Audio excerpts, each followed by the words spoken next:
Welcome to Uncommon Knowledge. I'm Peter Robinson. And I'm Christopher Buckley.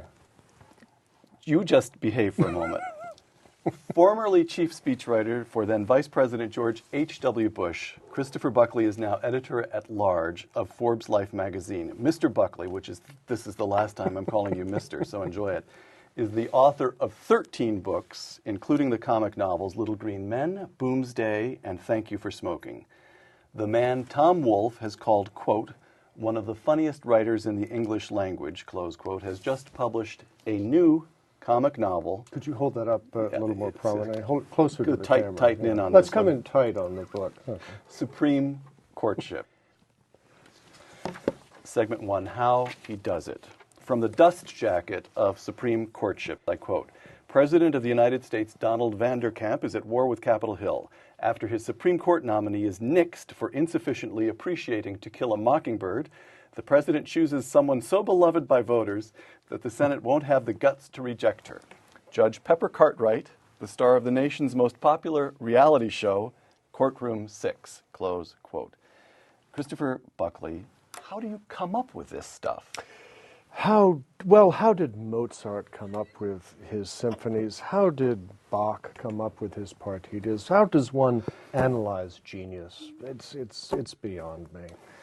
If you stare at the monthly mortgage statement long enough, this is surely where inspiration comes from. Now I have a couple of questions here, and I'm going to cling to the these are substantive. They are substantive. Elevated, yes, they are. Because I cling to them as to a lamppost in a gale.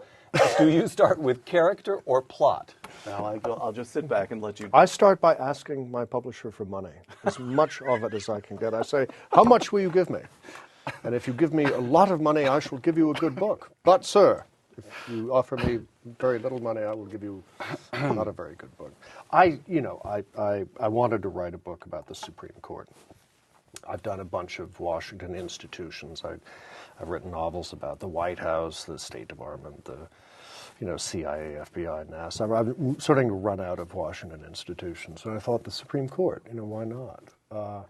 Do your ideas, sort of semi-serious question, do your ideas sort of stack up like planes on the runway? Michener wrote someplace, somewhere, that he had never failed midway through one project suddenly to have a clear idea about what the next project would be. Is that the way it works with you, or do you have blank spaces? No, I find I'm not a very big thinker, intellect. I take them one at a time. James Michener, by the way, I once read. And I don't want to spend too much time on Michener because I think this show should be about me. Of course, yeah. But James Michener used to read as research for his books up to 600 books, and he took no notes. He had a photographic memory. Anyway, of course, for this book, he produced prose so inspiring that Keith Manow once offered a reward to anyone who could persuade him to stop writing. Do you remember that famous review in National Review? Yes, I do. Yes, I do. But old Michener also gave us, as a last line to one of his novels, a line that President Ronald Reagan used to quote copiously. Can you tell me, for the extra point, you, sir, having been a Ronald Reagan speechwriter, yes, what that line was and what book it came from? I have no idea. I don't even have to listen for the whole Jeopardy ditty. Where do we get such men?